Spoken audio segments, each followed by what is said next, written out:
extremely passionate about capitalism. I think the idea of rewarding uh, organizations or people who solve problems for society as a whole, it's uh, it's very meritocratic. It seems very it seems for the benefit of the greater good, right? Like whatever is truly valuable to people will will be rewarded through financial means. So I just wanted to get an understanding of the basic unit of capitalism, which is like a business. When we conceive of starting a business, what are we? How would you define a business? Let's begin there. What do you think a business is? In essence, any business or all businesses, they become sort of like the DNA, the building block of any economy, right? Capitalism would not exist without businesses. And the business does start with an idea. Then the question is, how do we transform that idea into a commercially viable product or service?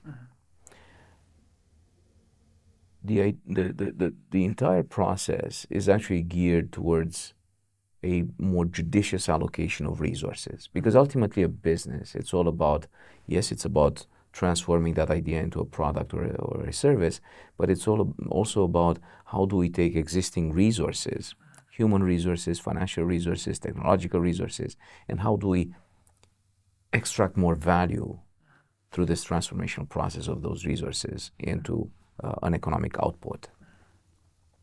So how do we push forward with the, and I would caution against this pure capitalist model, because the pure capitalist model simply looks at accumulation of wealth just in the hands of a few people, right? So I would argue that for the well-being of the society, the model has to have 3 P's in place, right? And because the purpose of a business is to generate profit, right. But generating profit while discounting or discarding the environment and the society, that's not good. So therefore, we are shifting from the this mentality of the bottom line, which is profit, to the triple bottom line, which is reflected in 3 P's, in exactly this order, right? People, planet, profit. So we have to look at the society, we have to look at the environment, and then of course we have to look at the profitability of the business and the sustainability of the business. And in fact, every business should focus on just 2 S's. I hope I hope you enjoy this thing. So 2 S's. Yeah. 1 S is sustainability. All right. Yeah. Because without sustainability, the business is not going to exist. And the other S is scalability. So you have to be sustainable and scalable. If you remain, I mean, yes, you can remain a very small business, selling biscuits on the corner of this or that street, or selling, a tenda pani, which would be chilled water, for non-Hindi speakers, on the corner of this or that. But that's not a business that's going to thrive in the long term, because many other sellers are going to be selling the same type of products, and your business at some point is going to disappear. So you cannot have a business without paying attention to the society. Mm-hmm. You cannot have a business without paying attention to the environment. In other words, pollution and so on and so forth, to environmental considerations. And of course, you cannot have a business without paying attention to profitability. But to get back to the idea of the capitalist model, I love the capitalist model in the sense of enabling and empowering the individual to grow that idea and to develop a feasible and a viable business concept. But this has to be done in an organized manner, not in an unorganized manner. Mm-hmm. In other words, I love in some of my classrooms, I love making this analogy. And I'm saying to students, imagine you are in the city of New Delhi, in India. And everybody understands because most of these people have been in Delhi at some point or another. And imagine that now you have absolutely no stoplights in Delhi. What would that lead to in terms of traffic? I presume you understand that would lead to complete chaos. Yes, I shake at the mere thought of the kind of traffic we'd Right. get. So it would be chaos. So this is what unregulated business would be, right? Business without any regulation, it would be like traffic in Delhi without any stoplights. On the other hand, if we put too much regulation, it would be the same as putting one stoplight in Delhi every 3 feet, every 1 meter, every 2 meters, like that. That would again lead to complete chaos. So what the business world and the economy needs to do is to identify the best balance between regulation or lack thereof, right, or less regulation, in order to make the traffic fluid, in order to get everything moving at the best speed possible in all directions. So this is what regulators in countries have to do, is to identify what is the level of regulation, right? And when I'm talking about regulators, I'm talking about all the government organizations. RBI is a regulator. Exactly, RBI, right? Yeah, the Reserve Bank of India plays a key role in this process. So the idea would be to identify the the least amount of regulation, which is going to give us the best type of fluidity in the economy. No, it's a very interesting evolving debate, because I see this all the time. Like, what kind of, like, I think recently there have been a few cases in Europe where the courts have been going after these big FANG companies, where they've been going after like Google and Apple about like the kind of almost like the monopoly that they have in search and in the use of phone. So I find it very interesting that sometimes you do need the government to come in and say, perhaps this organization is too big, perhaps this organization is too powerful and is having a negative influence on the business environment as a whole. But on the other hand, it's also very difficult when you place yourself in the shoes of a company like Amazon or Google or Apple, who's simply doing their job well. They shouldn't be punished for. There is something quite interesting. You see, monopolies do not like monopolies. Okay. And you see, the fact of the matter is that governments are monopolies. And when they are feeling threatened by the emergence of these other monopolies, such as Google and Amazon's and these large behemoths, then they don't like them. So they try to regulate them. That's a very interesting perspective. On the other hand, monopolies are very good for the monopoly, but they're not very good for the country, for the economy, for the consumer. The consumer needs competition, because I want to have options.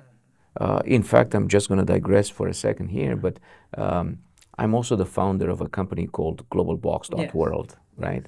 So GlobalBox.world is meant to democratize the entire e-commerce space, because what we do is we enable every single vendor anywhere in the world to connect seamlessly in the same location with the customer that is the most relevant customer for themselves, in the same pin code, in the same village, city, anywhere in the world. So imagine every single vendor on any street, anywhere in the world, having the ability to develop their own online stores free of charge, and then connect seamlessly with the customers in their proximity. Geographic proximity. In essence, what Amazon has done, they have monopolized this space, and they have actually killed all these small retailers. They've aggregated, centralized. Exactly. Well, GlobalBox, it's about decentralizing and actually enabling and empowering these small players to more efficiently and effectively compete against the likes of Amazon, Flipkart, IndiaMart, and whatnot. So the reason for which I'm mentioning this is because I think our purpose, and I'm talking about both as a GlobalBox founder, GlobalBox.world founder, as well as an individual, our purpose is to look at the sustainability of the business. Because imagine a community where there are absolutely no vendors in your community. Then that community is going to collapse. You know, if there are no sellers of any type of products, from clothing to electronics to whatever, if there are no sellers, and then the commercial aspect collapses. Not just the commercial, but the entire community collapses. So then you become you become what we call a bedroom society, where people would go home and they would simply just watch TV and go to sleep, without any vibrancy, without any energy, without anything like that, right? So as a kind of discussion on this monopolistic perspective, that's where I think the monopoly is very good for itself, but it's not good for the society, and it's not good for the consumer. So the consumer needs options. No, I completely see that. And plus, if the consumer only has one option, then the monopoly has they set the terms, right? They can set them to be either unfair or fair. And the truth is, not everyone wants to be fair, right? Sometimes people are tempted by the baser aspects of our humanity, greed, and these things come into play, and people try and exploit their monopoly rather than to simply perform like a service that no one else can perform. Well, just a brief, follow up on this monopoly issue, right? When you're a monopoly, what can you do? You can do whatever you want. You can increase the prices. You can squeeze the consumer. You can do whatever you want. So that's why for the monopoly itself, the monopoly is good, but for the consumer, that monopoly is definitely terrible, because without having options as a consumer, then you're going to then you're kind of forced, right? If you have to do it. Yeah. It's an interesting debate, right? Many people would say, earlier in the discussion, you mentioned about Peter Thiel at some point, right? And Peter Thiel, interestingly, he wrote a book. It's called 0 to 1. And he said something quite interesting. He said, you see, to move from 1 to 2 or 2 to 3, in other words, to improve a product, is not hard. It's actually quite easy, right? To change some existing thing and to make it better, it's easy. But to go from nothing to one, in other words, to come up with a new concept, with a new product, that is what we call radical innovation, right? The other one is incremental innovation. When you go from 1 to 2, from 2 to 3, or 9 to 10, right? That is incremental innovation, and that's called Kaizen. Kaizen is done through Kaizen, which is continuous improvement. But to go from 0 to something, that's difficult. Not very many people can come up with that, right? And that is radical innovation, coming up with something totally new. And in a sense, this is one of the concepts that we teach the students in our courses, how to think differently, how to come up with, because it's not about being better, it's about being different.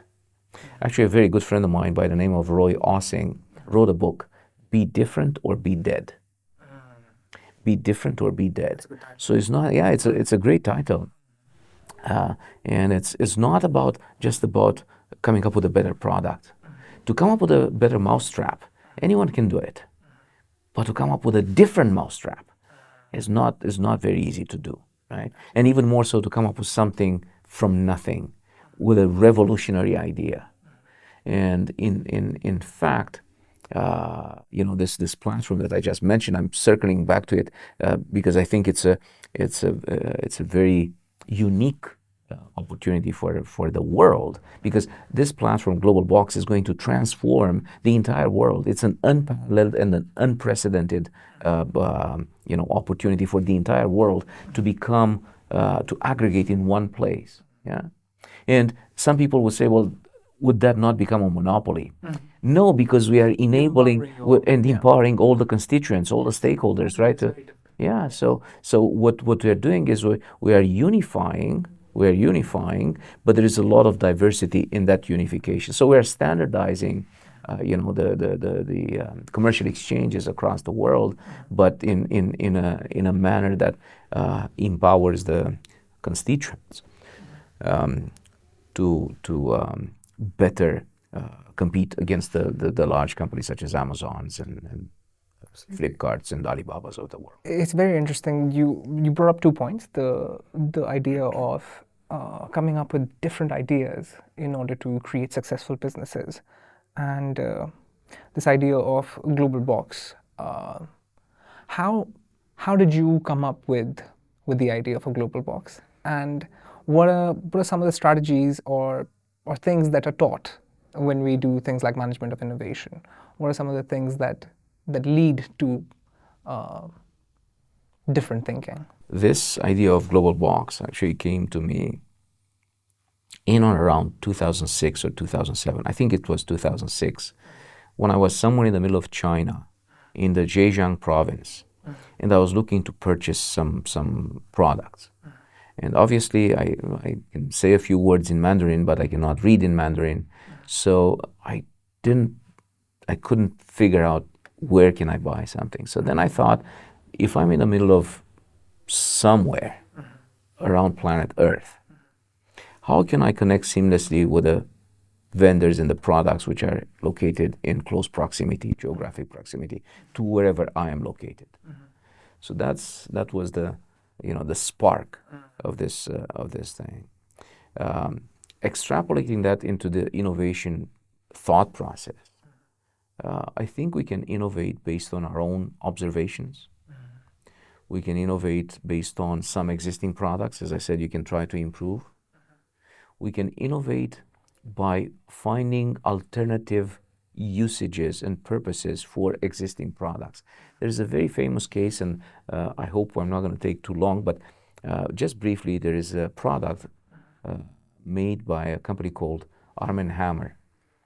And this product is actually baking soda.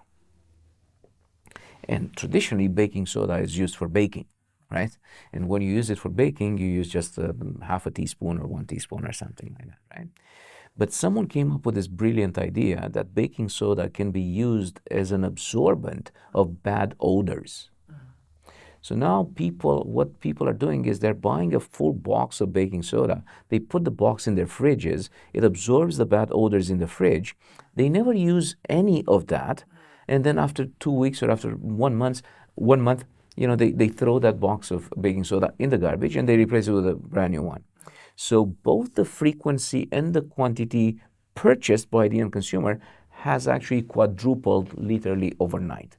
So you can innovate by finding these alternative purposes for an existing product. So that's an interesting thing. That's a very interesting. It's a very interesting example. But in general, innovation requires a bit of a different thinking. And how can our young listeners develop that kind of thinking? What is the path towards thinking different or being different? Well, the number one thing to think different is to question more, to be more inquisitive, right? You got to have this innate sense of quest for adventure and to always look to acquire more information, to see things from different perspectives. In fact, I imagine that we have a Rubik's Cube. You know what a Rubik's Cube is, right? So imagine that we have a Rubik's Cube, right?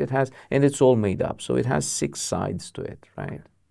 Yellow, green, blue. And so imagine that now you have 6 people looking at this Rubik's Cube from 6 different perspectives, right?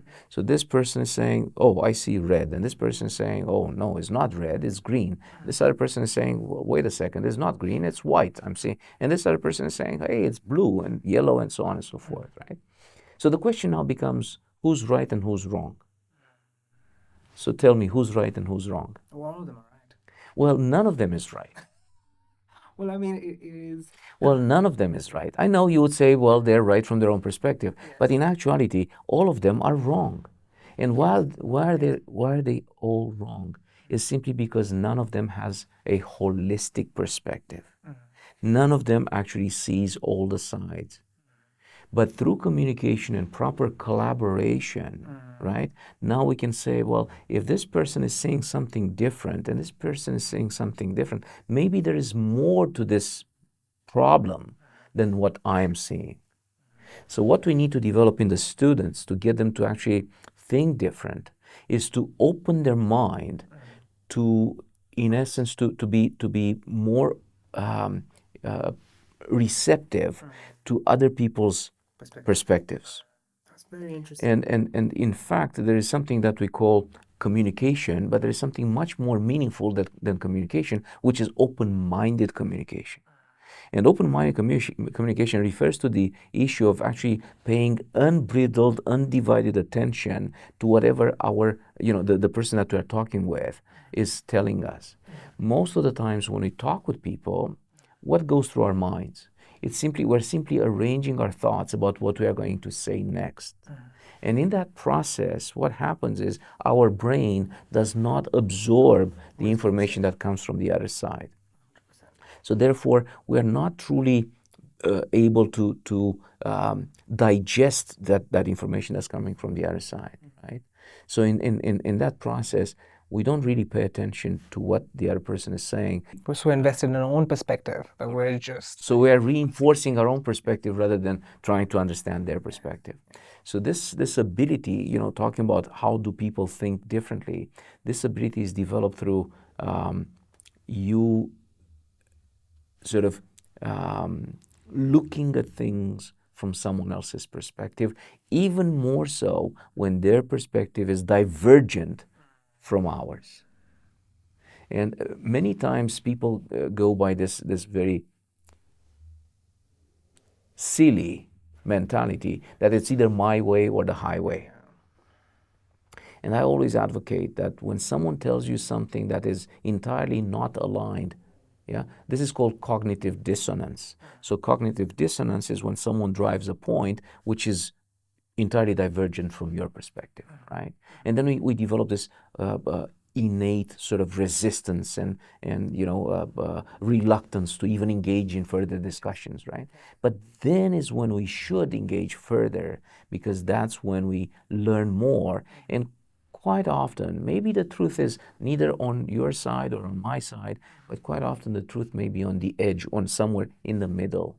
And this could be a perspective that neither you nor I are seeing, So this ability to be more innovative, to be more transformative, to look at things from different perspectives, this comes with our ability to understand better and not to discount or discard someone else's opinions.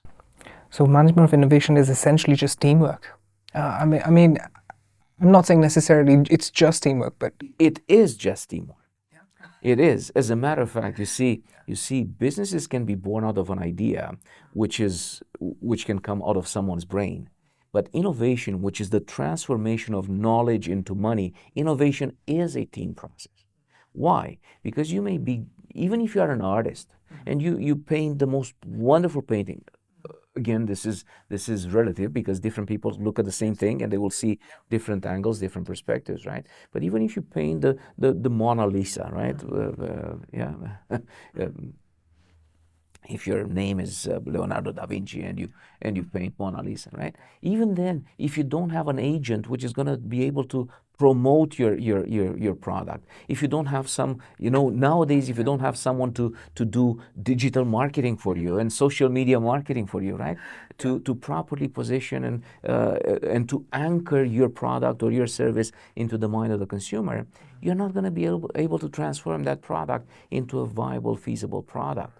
Our educational process here, right? The program that we are offering, FVI, Fraser Valley, India, the program that we offer is unique. And it brings some phenomenally powerful and valuable knowledge to the student. But without the ability to convey that message, to communicate that message to the potential learner, we're not going to be able to, so without raising the level of awareness in the community and in not just in Chandigarh, but in Punjab and throughout India, without the ability to actually anchor our program and the value proposition and the solution and the unique selling proposition that we offer to the student, to the learner, we're not going to be able to be successful. So I think one of the key aspects that we need to define is how are we conveying to the end consumer the value proposition that we are offering, which is, frankly, and I don't think I'm biased when I'm saying this, the value proposition that Fraser Valley, India delivers is unprecedented, is unique. It brings a this wonderful opportunity for people to study both in India and in Canada, to learn from a North American curricula, and then to become global citizens. Because ultimately, in the today's, or even better, in tomorrow's integrated world, we want to be global citizens, responsible global citizens. But we want to have the ability to position ourselves in any environment and to be comfortable in uncomfortable environments. When we move from India to Canada, it's an alien environment. It's a different culture. When you move from Canada to India, it's a different culture. When you move from India to Germany, it's a totally different culture.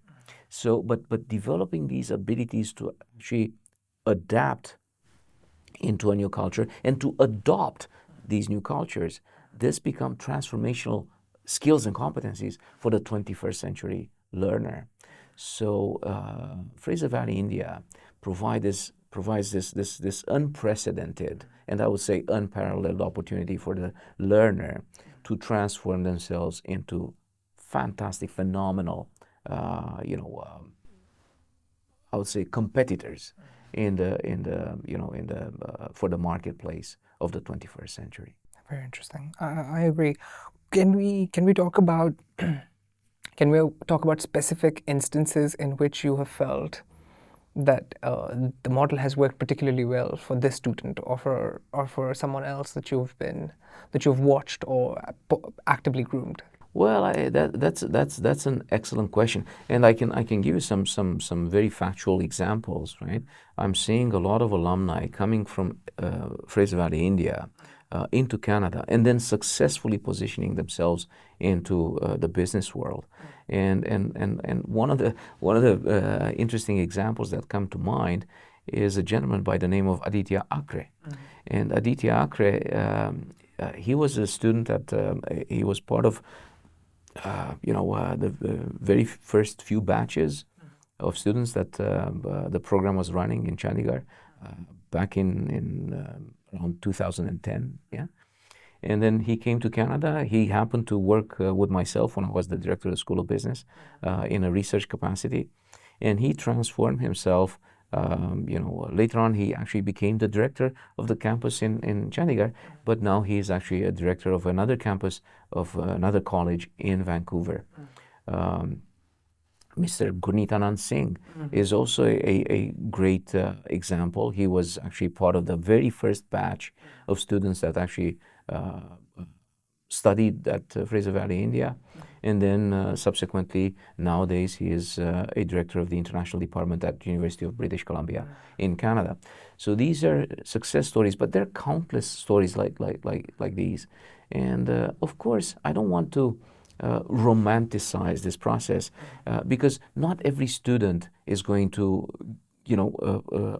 accomplish these very high levels of achievement in their lives. But I have this theory that if you are passionate about what you're doing, if you are committed and driven and you have a purpose, then life is going to bring good things to you. Nobody is going to offer you a job the moment you land in Canada just because you have graduated from University of the Fraser Valley. Yeah, it takes hard work, it takes networking, it takes commitment, and it takes resilience. Right? Without being resilient, the moment you give up is game over. And some people don't have this tenacity to go through thick and thin. And I usually like to make a bit of an analogy, right? I don't know if have you ever seen like a heart monitor? One of those heart monitors. Okay, right. So what happens when there is just a straight line like this? There's no heartbeat. It's dead. Which means that you are dead, right? So that's what life is. If life is boring like this, right, then there is no life, there is no energy, you're dead, right? So you gotta have ups and downs. That's what keeps us going. And the downs will make us enjoy better the ups. And it is what it is. And we learn actually, us as human beings, I think we should be conditioned to learn more from the challenges, not just from the good times. I I completely resonate with that. I was just talking to someone, a close friend of mine, the other day, and I was saying that positive emotions are so shallow. Like you feel happiness, and it doesn't seem to like truly enter you. It kind of leaves you on the surface. But if you go through something truly sad, truly something that really tears you up inside, like the loss of a loved one. Right. That the emotion kind of like lives with you inside you, and it's Well, it has been statistically proven that the impact from a negative event is actually twice as powerful as the impact from a positive event. Right? So we feel negative emotions twice as strong or as powerful as the impact from a positive thing. But I have an interesting thing, and I would like to kind of share this with our friends. And I have something that's called the 24 hours rule. The 24 hours rule. And this rule says this: celebrate your successes and mourn your losses for 24 hours. After that, go back to work. Right? So if you're at the happiest day of your life, celebrate for 24 hours. If you're in the depth of despair, mourn for 24 hours. After that, go back to hard work. And that hard work, continuously, engaging in whatever you are committed towards accomplishing, that's going to push you forward every single moment of your life. I think that's a good rule, because we have the tendency to wallow when we're really sad and just kind of laze around when we're really happy. But then that line, instead of going up and down, that line becomes a straight line, and that's gonna kill us. That's death. Beautiful. Can we say a little words about strategic management? What is strategic management, and how do we learn it? Well, it's a course that I've been teaching for a long term, and strategic management is at the core of any business, right? First and foremost, what is strategy? Strategy is about three things: identification, employment, and deployment of all available resources for productive ends. Yeah, that's what strategy is. And actually, I teach a very interesting concept of strategic agility. Yeah, agility is this nimbleness, right? So strategic agility has also three key components. Number one is strategic flexibility. Number two is resource fluidity. And number three is constantly scanning the opportunity horizon. Right? So strategic flexibility looks at constant allocation. When you talk about strategic flexibility, you got to think about defining a strategy, then going to implement it. And the moment you find some sort of an obstacle in front of you, you have to go back to redefining the strategy, and you got to do this in an iterative, in a seamless pattern, right? Because a lot of people, when they find, and not just people but companies, when they find a challenge, right, they get stuck. They see a wall and they get stuck. They don't develop this ability to take a step back and to look, is there a door somewhere? Is there a window that I could get out? I'm just seeing that wall in front of me. And in business, I'm urging people and entities to behave like water.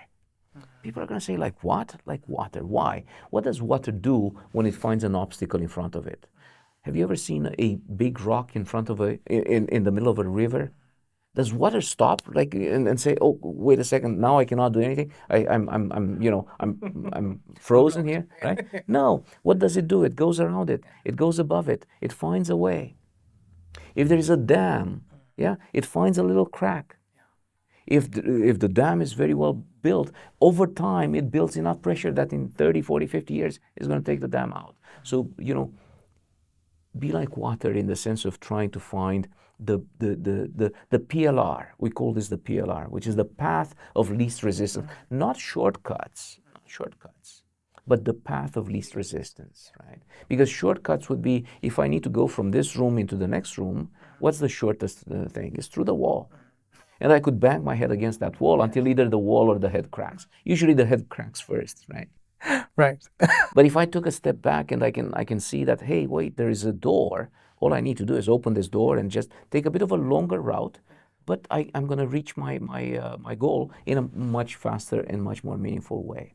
So that's the strategic agility, strategic flexibility, resource fluidity, and this is the crux of strategic management.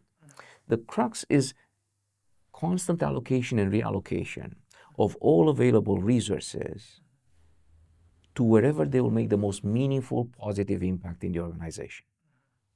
What do I mean by that? What do organizations have? They have resources, human resources, financial resources, technological resources, equipment, machinery, buildings, and whatnot. So the question is, how and where do we allocate those resources in order to extract the most value out of them? If I have some resources sitting idle in one corner of my organization, I'm not maximizing the output from those. So in other words, I'm not maximizing productivity, I'm not extracting the value out of this thing. So the strategic management talks about identifying what sort of resources we have. And I said that strategy is about three things: identification, employment, and deployment of these resources. So first, for me, in order to kind of compete against my competitor, I need to identify what resources do I have. Who are the people that are working in my organization? Right? What sort of financial resources do I have access to? What are the networks that I'm, suppliers, distributors, and so on and so forth. Right? So, and then I need to look at how am I allocating those resources, as I said, to maximize the impact of those things, right? The positive impact.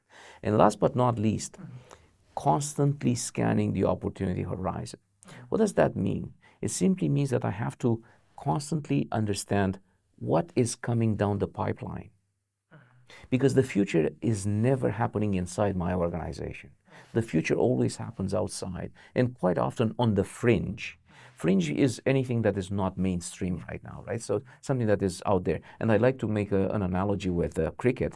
In cricket, if you hit the boundary, you get 4 points, but if you hit the ball beyond the boundary, that's a 6.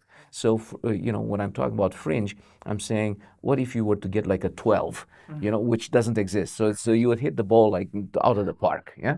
Right, that'd be very fun. So that's what the fringe, and the future usually happens somewhere in someone's garage. The future happens somewhere in someone's garage. See, 30 years ago, some company which was called Cadabra was happening in a garage. And that company transformed the world. And right now, I can see that you don't know what Cadabra. Yeah, I don't know what Cadabra is. Yes, Cadabra was the very first name of a company that today is known as Amazon. Really? Yes. That's interesting. Actually, the second, they had two names before Amazon. The first name was Cadabra. The second name was Relentless. And then the third name was Amazon. And talking about this, let me tell you another funny thing. And they were in a garage. And they were transforming the world. Nobody knew it because at that time, the bastions of commerce were companies such as Eaton's and Sears and Kmart and all these big box stores. And a company called, as a matter of fact, at that time, their main competitor was Barnes and Noble, which was one of the largest book distributors in the United States. And Barnes and Noble CEO even actually had a discussion with Jeff Bezos, and that guy offered Jeff Bezos $1 million to shut down his website. And Jeff Bezos said no. And why did he say no? In the discussion, he said to that, and I'm not remembering the name of the CEO of Barnes and Noble at the time, but Jeff Bezos said, "You are the past, I am the future." He was in a garage. So you understand, the world is being transformed, going back to, constantly scanning the opportunity horizon.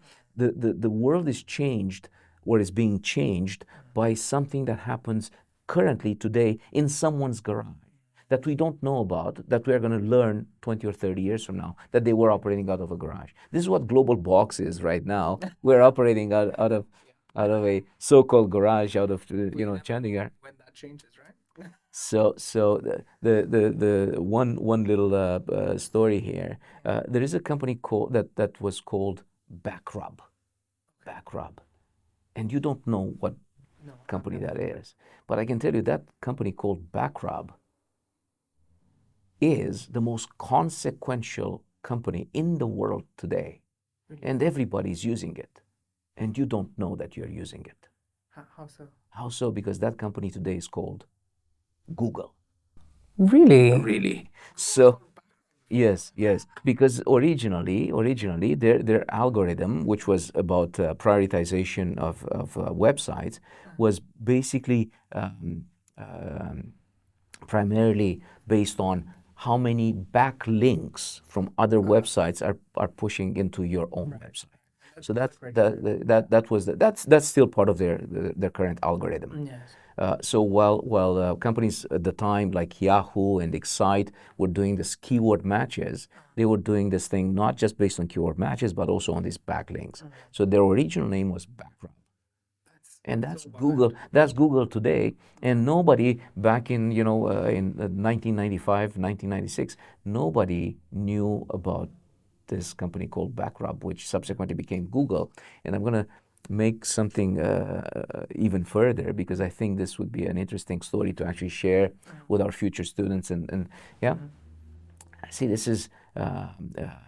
I think it's 1996 or 1997, and Google actually, which has two founders, Larry Page and Sergey Brin, Google went to Excite, which was at the time the second largest search engine in the world after Yahoo, and they wanted to sell themselves to Excite for the very, very hefty sum of $750,000.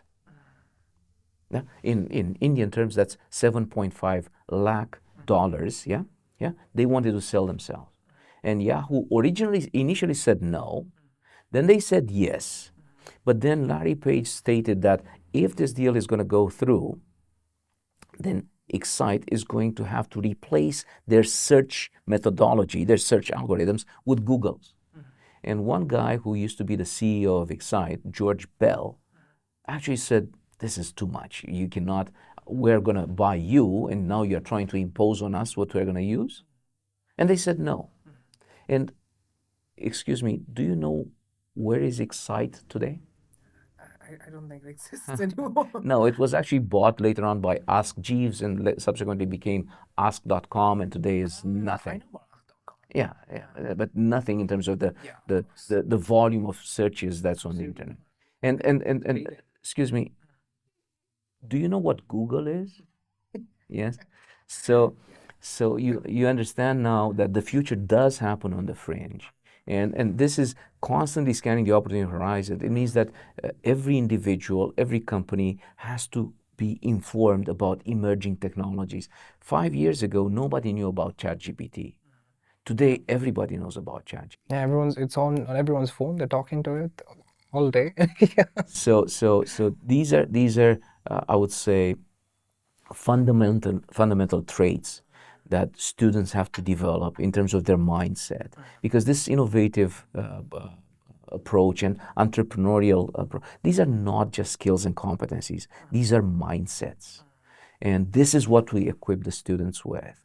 We give them this power to think above and beyond the surface, to go both in depth and breadth-wise, right?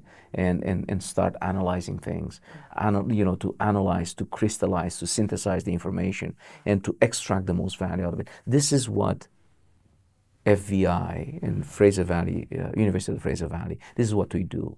And constantly, University of the Fraser Valley has been ranked as one of the best teaching universities in Canada. So providing this opportunity to the future learner becomes not just a transformational process, but it becomes a very, very strong foundation for their future growth, right? Because if you cannot build, I don't know if you have seen the Burj Khalifa, right? You cannot build the Burj unless you have a very strong foundation. If the foundation is brittle, you put 2 or 3 floors, the whole thing collapses. But we provide the learner with the best opportunity to build that very, very powerful, very, very strong foundation, which is going to propel them forward in the 21st century. There's so much to being an entrepreneur, to being a successful entrepreneur. It requires you to look at things from so many perspectives, build so many competencies, build so many skills. I guess my key question, and it came to me very naturally because of my own experience as well, is time management. How does one learn how to prioritize and how to make sure that one day actually affects the next day, rather than living day to day without, really having a measure of progress or basically a structure. What is, for instance, how do you manage your time? And what are some strategies of time management that you found to be really beneficial for students and professionals alike? Well, there is this, I think I already mentioned, there is this old adage which says failing to plan equals planning to fail. Yes. So when you have a plan, of course, I'm going to tell you this, every business or every business starts with an idea. The idea then drives the vision. So the vision is, where are we going, right? The vision drives the mission. The mission is, how do we get there? Yeah. The mission drives the business plan. Yeah. And then the business plan drives the strat plan, the strategic plan, right? Which is the allocation of the resources. If you have a proper plan, that plan is going to sort of tell you what the timeline, what's the time frame, what are the activities that you need to do. And I usually recommend people that they use something that's called a Gantt chart, right? So these are project management tools which would determine what are the deliverables, what are the tasks, what's the sequential processes between tasks. When should one task start? When should it end? What's the cost allocated? Who's in charge of performing that task? Imagine you're building a house, right? So can you start building the house by putting the roof on top first? No. So what you have to do first? Well, first, foundation, then walls, then roof. Well, you would be right, but actually before you do the foundation, you need to obtain a permit. Right. And before obtaining the permit, what do you need? You need to have a blueprint. Right. And before having the blueprint, what do you need to have? You need to have the piece of land. So there are several steps that you need to, right? So these are sequential things. And then if you're building the house, let's say you have the piece of land and now you have the permit and you have the blueprint and whatever, right? So for each and every one of these tasks, now you need to determine exactly who's going to be in charge of that. So who's going to do the foundation? How long is it going to take? What's the cost allocated to that? When does it start? When does it end? And then the next is going to be, okay, we have the foundation, now we put the pillars and the walls, and so it's the same with the business, right? What are the aspirational goals of the business? What's the business? What's the goal of that business? Well, is this house, so to speak, right? We are building this, so then you have to identify what is each and every one of these things. And in the development of a business, there are 4 key stages. Yeah. The number 1 stage is conceptualization, right? So in the conceptualization stage, you're trying to kind of clearly articulate what are going to be what are you trying to accomplish, right? And then the second stage is development. So in the first stage, we are quantifying what needs to be done, and then we start to develop it. Then we start to build. Yeah. The third stage is basically deployment. Yeah. So introduce the product to the market. Exactly. That's when you simply launch the product. And then the fourth stage is operations. Yeah. So that's when you continue to operate that business. So for each one of these stages, you got to have a very properly defined framework. I mentioned a little bit earlier about the 8 Ps, and one of the Ps is actually process, which is a framework, right? So we need to understand what are the key deliverables through each and every one of these stages. And then at each one of the stages, we need to understand exactly what's the outlay of resources that are required, right? Who's going to do it? Who's responsible? What's the time frame? What's the timeline? What are those things? So a successful business looks at identifying. First, you need to do a bit of an inventory of what does it take to actually bring this product or service to the marketplace, right? And then we have to kind of look at what's the commitment? Are we willing to make that commitment?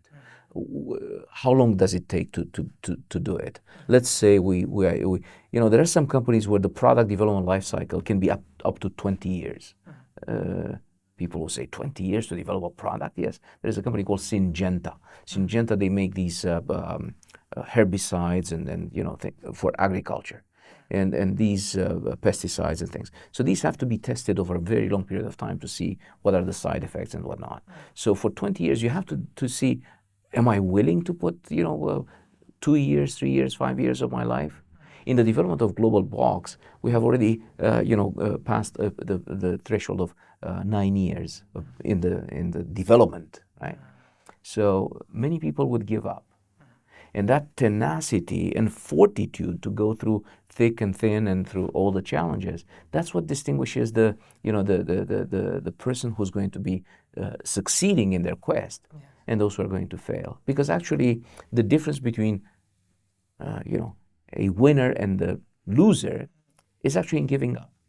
The moment you give up, it's game over. So that passion and commitment that I spoke about earlier will drive you forward and will lead to success. It's very interesting. When we began this discussion, one of the first things that we discussed that was going to be necessary for us, for a successful entrepreneur, is consistency. And it's interesting that we've come throughout the discussion and we've come back to that same essential point, that it is about consistency. Before we end the podcast, I'd really like to pick your brain about one specific thing that you said during our morning meeting that we had in common. And you said everyone who wants to buy a Mercedes or a Jaguar can't afford a Mercedes or a Jaguar. Is that how you said it exactly? So in essence, many people think about something, they would love to get it, but then they realize that they don't have the resources.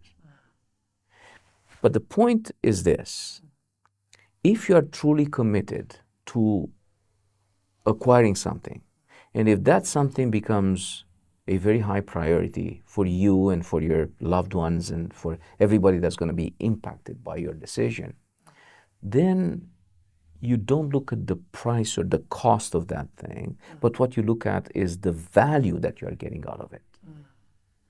Nobody, or very few people that are buying, a very high-end car has, crores of rupees lying around and let me go and buy, this car, or let me buy this house, or let me buy this educational package. Nobody has this kind of money lying around, right? But if you perceive value in that proposition, then what you're going to do is you're going to understand that this is a long-term investment, and this is something that's going to transform not just your personal life, I'm talking from the learner's perspective, but the life of other people